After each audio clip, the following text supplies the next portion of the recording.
వృద్ధుడు నెమ్మదిగా వచ్చాడు. అనుభవం లేని ఆ యువకునికి సైతం ఆ వృద్ధునిలో శక్తి క్షీణించిపోతున్నదని అర్థమవుతుంది. రొప్పుతూ కూర్చొని అన్నాడాయన. నా టైం అయిపోతుంది. కానీ నాకు అందించబడిన జ్ఞానాన్నంతా నీకు ఇచ్చే వరకు నేను వెళ్ళలేను.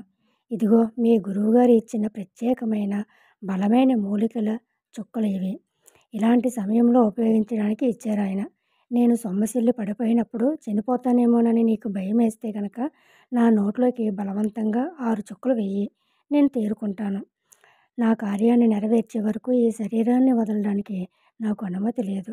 తన అంగీలో వెతుక్కొని ఒక చిన్న రాతి సీసాను తీసి ఇచ్చాడు ఆ యువ సన్యాసికి. అతను దాన్ని చాలా జాగ్రత్తగా అందుకున్నాడు. సరే, ఇప్పుడిక కొనసాగిద్దాం. నేను అలసిపోయి విశ్రాంతి తీసుకోవాల్సి వచ్చినప్పుడు నువ్వు తిని విశ్రాంతి తీసుకోవచ్చు. ఇప్పుడింక విను. విన్నవన్నీ జాగ్రత్తగా గుర్తుపెట్టుకో. నీ ఏకాగ్రతను చెదరనీయకు. ఇది నీకు నాకు ప్రాణం కన్నా ఎక్కువైన సమాచారం. ఈ జ్ఞానాన్ని పదిలపరిచి సమయం వచ్చినప్పుడు తెలియపరచాలి.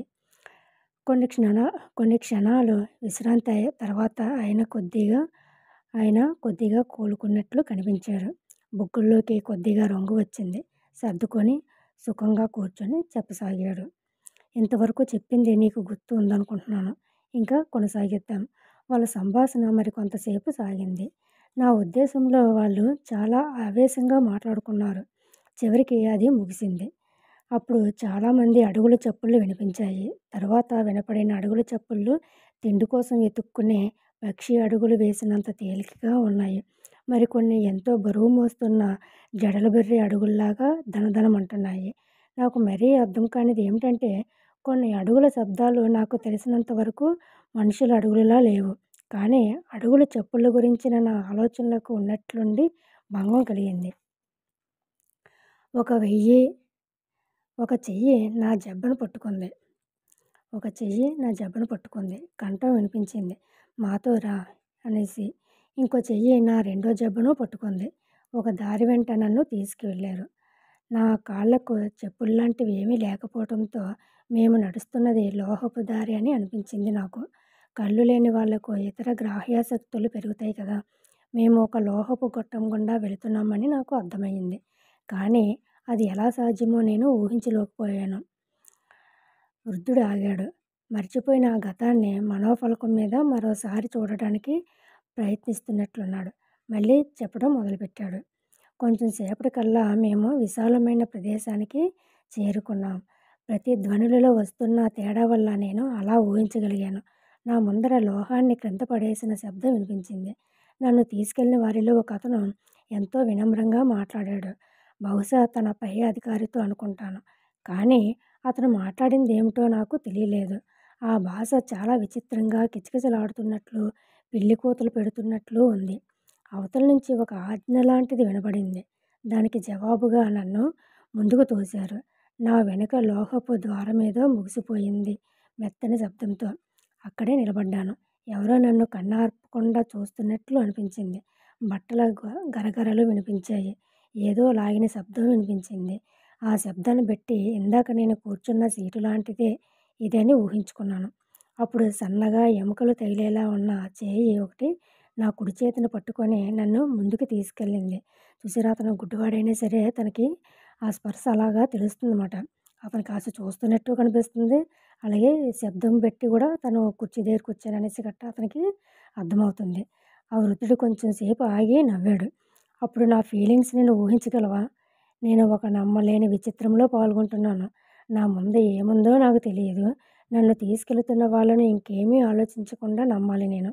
అతను చివరికి నాతో మాట్లాడడం మొదలుపెట్టాడు నా మాతృభాషలో.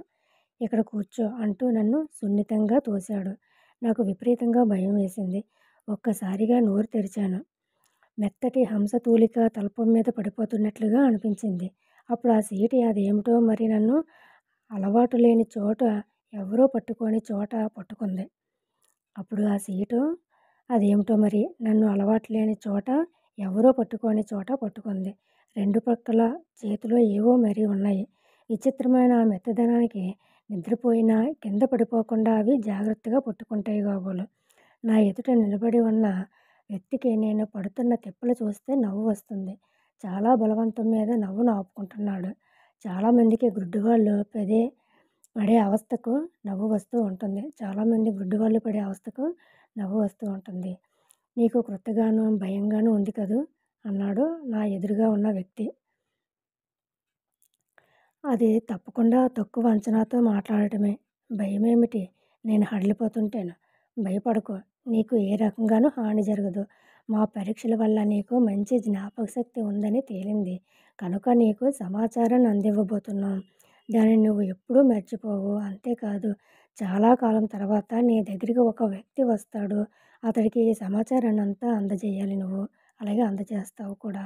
అలా అతను ధైర్య వచనాలు చెబుతున్నా నాకంతా విచిత్రంగానూ, భయంగానూ అనిపించింది. ఏమీ అర్థం కాలేదు. నేనేమీ మాట్లాడకుండా మౌనంగా కూర్చున్నాను. అతను ఏం మాట్లాడతాడో విందామని.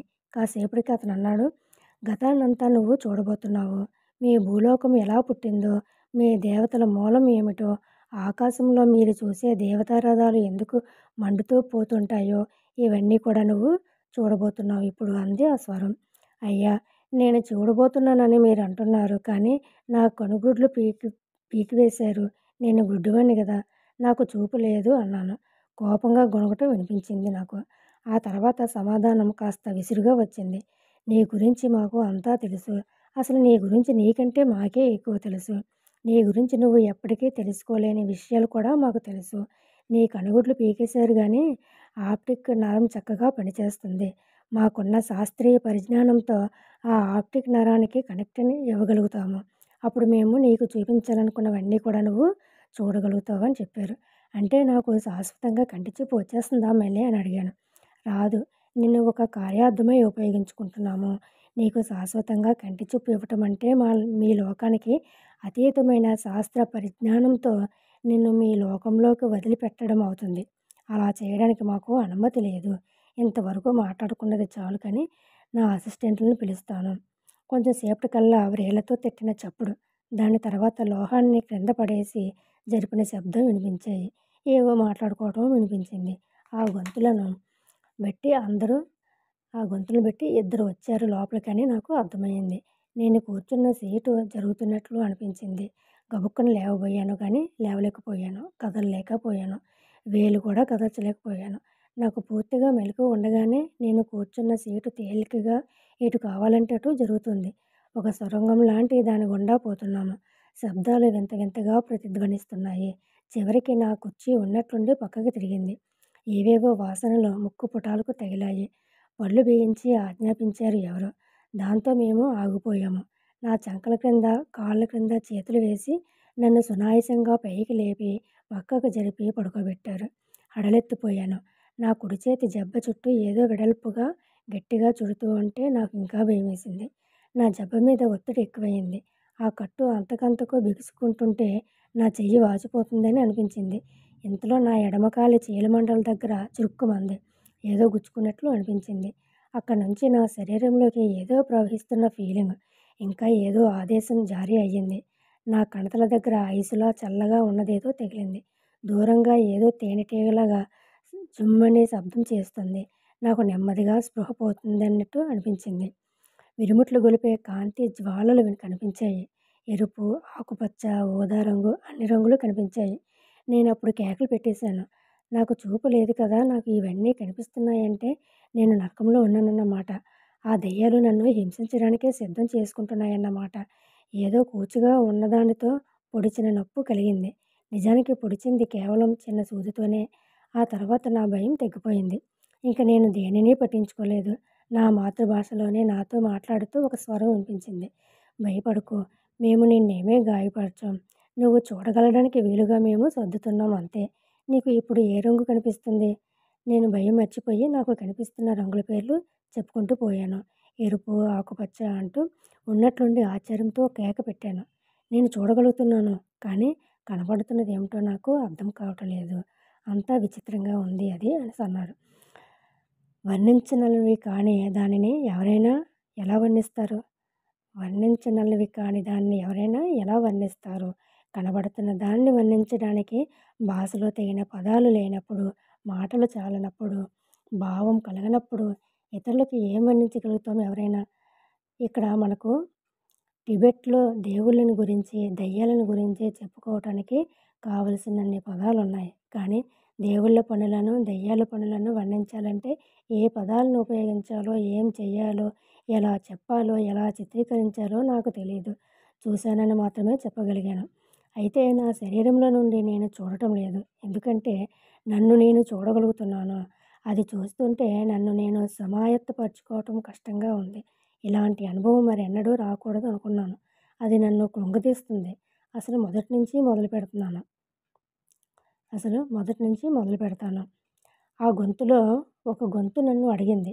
నాకు కనిపిస్తున్న రంగులు చెప్పమని. ఆ తర్వాత నాకు ఈ భయంకరమైన అనుభవం కలిగింది. నేను గుడ్లప్పగించి చూస్తున్నాను. ఇంతకుముందు ఎప్పుడూ తెలియని క్రొత్త అనుభవం అది. నేను సగం పడుకున్నట్లుగా, సగం కూర్చున్నట్లుగా ఉన్నాను.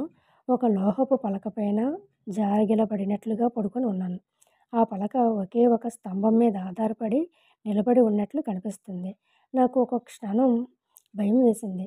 అది దానితో పాటు నేను క్రింద పడిపోతామేనని.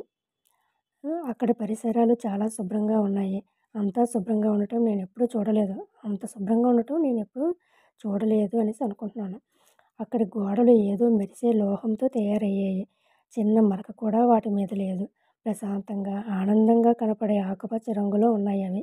ఆ గదిని గురించి చెప్పాలంటే నా లెక్కల ప్రకారం అది చాలా పెద్ద గదే. అక్కడున్న పెద్ద పెద్ద పరికరాలను గురించి చెప్పాలంటే నాకు మాటలు చాలవు. అవి ఎంత విచిత్రంగా ఉన్నాయో నీకు చెప్పలేను. ఇంకా గదిలో ఉండేవాళ్ళు ఓహ్! చెప్పలేనంత అదిరిపోయాను. వెర్రిగా కేకలు పెట్టేశాను. అప్పుడు అనుకున్నాను అది కేవలం వాళ్ళు నాకు ఇచ్చిన కృత్రిమ దృష్టి వల్ల అలా కనిపిస్తున్నారే తప్ప అది నిజం కాదు అని. అక్కడ ఏదో ఒక యంత్రం ఉంది. దాని ప్రక్కన ఒక వ్యక్తి నిలబడి ఉన్నాడు. అతడు మనలో అతి పొడవైన పర్యవేక్షకుడి కన్నా రెండింతలు ఎత్తున్నాడనేసి అనిపించింది. 14 అడుగులు ఎత్తున్నాడు అనుకోవచ్చు. అతని తల అసాధారణంగా గుండ్రంగా, పొడవుగా ఉండి పైకి వెళ్ళే కొద్దీ సన్నబడుతూ నిలబెట్టిన కోడిగ్రుడ్డులాగా ఉంది. అతనికి తల మీద వెంట్రుకలే లేవు. మనిషి మాత్రం చూడడానికి దిట్టంగా ఉన్నాడు. ఒక రకమైన ఆకుపచ్చ రంగు అంగీ లాంటి ధరించి ఉన్నాడు. అతనే కాదు అక్కడ వాళ్ళంతా ఆకుపచ్చ రంగు దుస్తుల్లోనే ఉన్నారు. గొంతు నుంచి మడమల వరకు కూడా ఉంది ఆ అంగీ. చేతులను మణిక చేతులను మణికట్ల వరకు కప్పి ఉంది. ఆ చేతుల వంక చూసి భయపడ్డాను. ఆ చేతుల మీద చర్మం లాంటిది ఉంది. మిగిలిన వాళ్ళ చేతులను చూశాను గుడ్లు పెటికరించి. వాళ్ళందరి చేతుల మీద కూడా అదేదో విచిత్రమైనది పూసుకున్నట్లుగా ఉంది. దానికి మతపరమైన ప్రాధాన్యత ఏమున్నదోనని ఆశ్చర్యపోయాను. లేదా వాళ్ళు నేను శుభ్రంగా లేనని నా నుంచి ఏమన్నా తమకు అంటుకుంటుందేమోనని భయపడ్డారా అనేసి అనుకున్నాను. నా దృష్టిని ఆ స్థూలకాయం నుండి మరల్చాను. ఇద్దరు వ్యక్తులు నా దృష్టిలోకి వచ్చారు. వాళ్ళ ఆకృతులను బట్టి వాళ్ళు ఆడవాళ్ళని అర్థం చేసుకున్నాను. ఒక ఆమె చాలా నల్లగా, ఇంకొక ఆమె చాలా తెల్లగా ఉన్నారు. ఒక ఆమెకు కొంచెం ఉంగరాల జుట్టు ఉంది. మరొక ఆమెకు తెల్లటి సాదా జుట్టు ఉంది. అయితే నాకు ఆడవాళ్ళ విషయంలో బొత్తిగా అనుభవం లేదు. కనుక ఆ విషయాన్ని ప్రక్కన పెట్టేద్దాము. నీకు కూడా ఆ విషయంలో ఆసక్తి ఉండకూడదు కదా! ఆ ఆడవాళ్ళిద్దరూ నన్ను కన్నార్పకుండా చూస్తున్నారు. అప్పుడు వాళ్ళల్లో ఒక ఆమె తన చేతిని ఎటో చాచింది. అటువైపు నేను ఇంతవరకు చూడలేదు. అక్కడ అసాధారణంగా ఉన్న ఒక మరుగుజ్జుని చూశాను. ఆ మరుగుజ్జు శరీరం చాలా చిన్నగా, 5 ఏళ్ల పిల్లవాడి శరీరం ఉన్నంతగా ఉంది. కానీ ఆ తల అమ్మో! చాలా పెద్దది. పెద్ద అర్ధగోళాకారంలో కలశం బురుజులా ఉందది. ఆ తల మీద జుట్టే లేదు. గడ్డం చాలా చిన్నది. నోరు మన నోరులో లేదు. త్రికోణాకారంలో ఉంది. చప్పడి ముక్కు. అయితే అతను అందరిలోకి చాలా ముఖ్యమైన వ్యక్తిలా ఉన్నాడు. ఎందుకంటే మిగిలిన వాళ్ళంతా ఆయన వైపు ఎంతో గౌరవంగా చూస్తున్నారు. కానీ అప్పుడు ఆ స్త్రీ మళ్ళీ తన చేతిని కదిలించింది. ఇంతవరకు నేను గమనించని వ్యక్తి కంఠస్వరం నా మాతృభాషలో మాట్లాడింది. ముందుకు చూడు. నీకు నువ్వు కనబడుతున్నావా అని అడిగింది. అలాగడుగుతూ ఆ మాట్లాడుతున్న వ్యక్తి నా దృష్టిలోకి వచ్చాడు. ఆ వ్యక్తి చాలా మామూలుగా ఉన్నట్లున్నాడు. మామూలుగా అంటే ఒక వ్యాపారిలాగా, భారతీయ వ్యాపారిలాగా ఉన్నాడు. దానిని బట్టి అతను ఎంత మామూలుగా ఉన్నాడో నీకు అర్థమై ఉంటుంది. అతను ముందుకు వచ్చి దగదగ మెరుస్తున్న దేనివైపో చూపించాడు. నేను అటువైపు చూశాను. చూశానని నేను అనుకున్నాను. కానీ నా దృష్టి నా శరీరంలో నుంచి లేదు. నాకు కళ్ళు లేవు. మరి నా కోసం చూసి పెడుతున్న ఆ వస్తువును వాళ్ళు ఎక్కడ పెట్టారు? ఒక డబ్బా లాంటిది ఒక చిన్న గట్టు మీద ఉంది. ఆ గొట్టు లాంటి దానికి నేను పడుకొని ఉన్న లోహపు బెంచీకి కనెక్షన్ ఉంది. ఆ పెట్టె ద్వారా నేను చూస్తున్నట్లయితే మరి ఆ పెట్టెని నేను ఎలా చూడగలుగుతున్నాను అని నేను ఆశ్చర్యపోతున్నంతలో మనస్సుకు తట్టింది. ఆ వెలుగే చూడగలుగుతున్నాను అని నేను ఆశ్చర్యపోతున్నంతలో మనసుకు తట్టింది. ఆ వెలుగే వస్తువులను ప్రతిబింబింపచేసే శక్తి ఉంది కాబోలని ఆ సాదా మనిషి ఆ మెరుస్తున్న దానిని కొద్దిగా కదిల్చాడు. దాన్ని ప్రక్కకు తిప్పాడో లేదో, ప్రక్కకు వంచాడో గానీ అప్పుడు నేను హడలిపోయి భయంతో పొలికేక పెట్టాను. గట్టు మీద పడుకొని ఉన్న నాకు నేను కనిపిస్తున్నాను. నా కళ్ళు పీకేయడానికి ముందు నేను నా కళ్ళు పీకేయడానికి ముందు నన్ను నేను చూసుకొని ఉన్నాను. వీళ్ళ దగ్గరకు త్రాగడానికి వెళ్ళినప్పుడు ముందుకు వంగితే నా ప్రతిబింబం కనిపించేది. అలా నిశ్చలంగా ఉన్న నీళ్ళల్లో నన్ను నేను చూసుకున్నాను. కాబట్టి ఇప్పుడు గుర్తుపట్టగలిగాను. కానీ ఇక్కడ ఈ ప్రతిబింబించే ఉపరితలం మీద చావడానికి సిద్ధంగా ఉన్న ఒక బక్కచిక్కిన ఆకృతి కనిపించింది. ఒక భుజం చుట్టూ కట్టు కట్టి ఉంది. ఒక కాలి మడమ చుట్టూ కూడా అలాగే కట్టి ఉంది. ఆ కట్లలో నుంచి విచిత్రమైన గొట్టాలు ఎక్కడికో పోతున్నాయి. ఎక్కడికి పోతున్నాయో నాకు కనబడలేదు. అయితే ఒక ముక్కు రంధ్రంలో నుంచి ఓ గొట్టం బయటికి వచ్చి ఒక సీసాలోకి పెట్టి ఉంది. ఆ సీసాను నా ప్రక్కన ఉన్న ఒక లోహపు కడ్డీకి కట్టి ఉన్నారు. కానీ తల తల అది తలుచుకుంటుంటే ఇప్పటికీ అస్థిమితంగానే ఉంటుంది నాకు. నా తల నుదుటి పైభాగం నుంచి లెక్కలేనన్ని లోహపు ముక్కలు బయటికి పొడుచుకొని వచ్చినట్లున్నాయి. వాటిలో నుంచి తీగలు లాంటివి బయటికి వస్తున్నాయి. ఆ తీగలు ఇందాక నా పక్కన ఒక గట్టు లాంటి దాని మీద చూసిన పెట్టెలోకి పోతున్నాయి. నా ఆప్టిక్ నరం అలా విస్తరించి వచ్చి ఆ నల్ల పెట్టెలోకి పోతుందేమో అని అనుకున్నాను. కానీ చూసే కొద్దీ నాకు అడులెత్తిపోతుంది. నాకు తగిలించి ఉన్న వాటన్నిటిని లాగి అవతల పారేద్దామని ప్రయత్నించబోయాను కానీ నేను కదలలేకపోయానన్న విషయం నాకు అర్థమయ్యింది. అస్సలు కదలలేకపోయాను. వేలిని కూడా కదల్చలేకపోయాను. అలా పడుకొని నాకేమవుతుందో, నన్నేం చేస్తున్నారో అలా చూస్తూ ఉండటం తప్ప ఇంకేమీ నేను చేయలేకపోయాను.